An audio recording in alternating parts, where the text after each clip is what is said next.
안녕하세요. 오늘은 투자에 대해서 얘기를 해볼까 해요. 그 중에서도 우리가 주식이 얘기가 좀 많이 나오고 있잖아요. 하도 많이 떨어져 가지고. 그래서 주식을 예로 들어 가지고 한번 설명을 드려볼게요. 다른 분야는 제가 잘 몰라 가지고 주식이랑 부동산 정도는 제가 알아서, 그 중에서 주식이 요즘에 핫하니까 주식에 대해서 좀 설명을 드려볼게요. 싸게 산다는 게 저도 잘 모르겠더라고요. 아무리 책을 보고 뭐 가치평가 하는 것도 공부를 해보고 다 해봤거든요. 저도 나름대로 공부를 다 해보고 알아봤는데도 싼 가격이다라는 의미를 명확하게 잘 선택을 못 하겠더라고요. 싸게 사야 덜 손해보는 건 다 아는데 싸게 산다는 거를 뭔지를 모르니까 할 수가 없잖아요. 근데 어쨌든 그걸 알아야지 투자를 하니까, 그래서 제 나름대로 고민을 해가지고 결론을 내렸는데, 저는 그냥 그렇게 생각해요. 파는 사람이 많아가지고 가격이 많이 떨어진 상태면은 일단은 싸다고 보는 거예요. 왜냐면 사람들이 많이 사는 시기엔 항상 비싸요. 지금 부동산도 그렇고 우리 불과 작년 재작년만 하더라도 주식 보면은 다 비쌌단 말이에요. 그럼 반대로 많이 팔아서 떨어진다? 그러면 싼 거죠. 뭐 1, 2% 떨어졌다고 싼 게 아니잖아요. 많이 팔았다는 거예요. 많이 팔아서 많이 싸진 상태면 그러면 싼 거라는 거죠. 지금 현재 주식시장을 예로 들어도 설명이 될 것 같아요.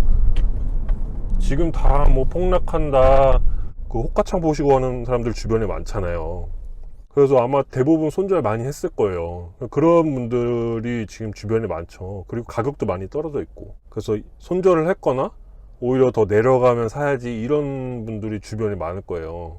그래서 어쨌든 다 팔았다는 거죠. 그리고 우리 기업들도 물론 안 그런 기업도 있지만 대부분 30%씩은 거의 뭐 카카오나 삼성전자 말할 것도 없잖아요. 그럼 분명히 싼 건 맞아요. 그럼 궁금한 게 하나 더 있죠. 그럼 언제까지 떨어질 건데? 아무도 몰라요. 그걸 알면은 워렌 버핏도 이렇게 안 하겠죠. 그래서 나눠서 모아가야 되는 거예요. 천천히 싼 게 끝날 때까지. 급하면 지는 거예요. 투자는. 조금 더 깊게 생각을 해볼까요, 우리가? 그 파는 사람들이 과연 어떤 사람들일까? 주식을 정말로 전문적으로 하는 전문 투자자나 오래 해서 수익을 내신 분들이 지금 팔까요? 저는 아니라고 생각해요. 작년 1월 이후에 들어왔거나 늦게 들어오신 분들 가능성이 높아요. 주변만 보면 나오잖아요. 1년이 다 돼가도록 떨어졌기 때문에 이게 쉬운 상황은 아니에요. 솔직히 말하면 좋은 상황도 아니고. 근데 솔직히 아무리 고수분들이라도 쉽지는 않아요. 힘든 건 아니지만.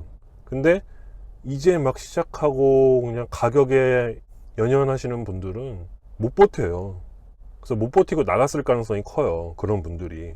그러면은 파는 사람이 있다면 사는 사람이 있다는 건데, 지금 사는 사람들은 누굴까요? 제가 봤을 때는 이런 흐름을 아는 사람일 가능성이 높다고 생각해요.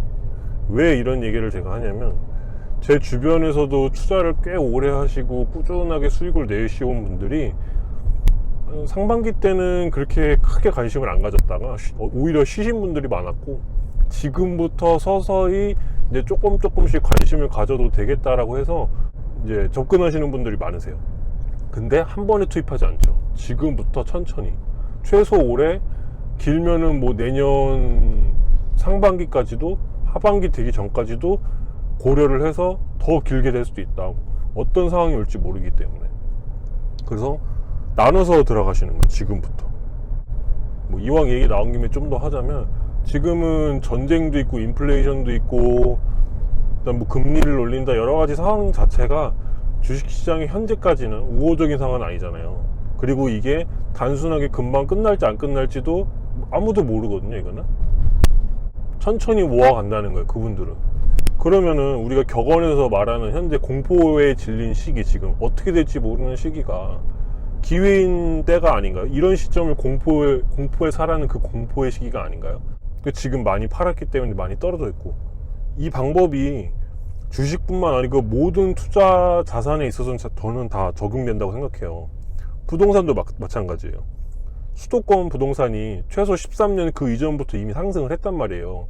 14년부터면 이미 10년이 지난 거예요. 근데 지금 이미 투자를 하신 분들은 진작에 안 사요. 사더라도 진짜 싸거나 내가 갖고 싶었던 거 포트폴리오 조정하는 수준이지, 그렇게 막 채수를 늘리는 시기는 아니에요. 왜 지금 안 살까? 비싸니까 안 사는 거예요. 근데 그분들은 팔지도 않아요. 왜? 굳이 팔 이유가 없으니까. 이미 많이 올라가 있고 떨어진다 한들 이 사람들한테는 타격이 없는 거예요. 그리고 오히려 기다리는 거예요. 전세 주면 되니까, 이런 식으로. 근데 지금 이제서 수도권 부동산을 본다? 위험 부담이 많겠죠. 이미 10년 동안 많은 손바뀜이 일어난 상황이기 때문에. 다시 말하면 산 사람이 많다는 거죠. 그만큼 살 사람은 다 샀다고 볼 수도 있는 거죠. 아닐 수도 있어요. 더 올라갈 수도 있어요. 하지만 과거에 비해서는 앞으로 더 살 사람이 많을까라고 했을 때 그거는 물음표라는 거죠. 그래서 정리를 하자면, 사람들이 많이 팔아서 가격도 많이 떨어졌을 때, 그때는 싼 거라고 생각을 해도 될 것 같아요. 제가 봤을 때. 거기에 심리를 하나 더 붙인다면 더 완벽해지겠죠. 그래서 부동산 같은 경우에는 오히려 지금 사람들이 공포에 질려하는 데는 세종이나 대전, 대구 이런 데요. 그런 데를 오히려 지금부터 유심히 관찰해야 되는 게 맞는 거죠. 왜냐면 사람들이 공포에 질려 있고 가격이 많이 떨어지고 있는 상황이니까. 언제까지 떨어질지 모르지만 어쨌든 떨어지고 있는 상황이고 공포에 질려 있기 때문에 사람들이 지금부터 봐야 되는 거예요. 오히려 사는 사람이 더 유리하잖아요. 내가 원하는 조건에 맞춰서 싼 가격에 살 수 있는 시간이 올 수도 있다라는 거죠. 그래서 오늘은 싼 가격이라는 거, 싸게 산다는 거에 대해서 제가 고민을 해서 내린 결론을 한번 얘기를 해봤고요. 오늘 영상도 시청해 주셔서 감사합니다.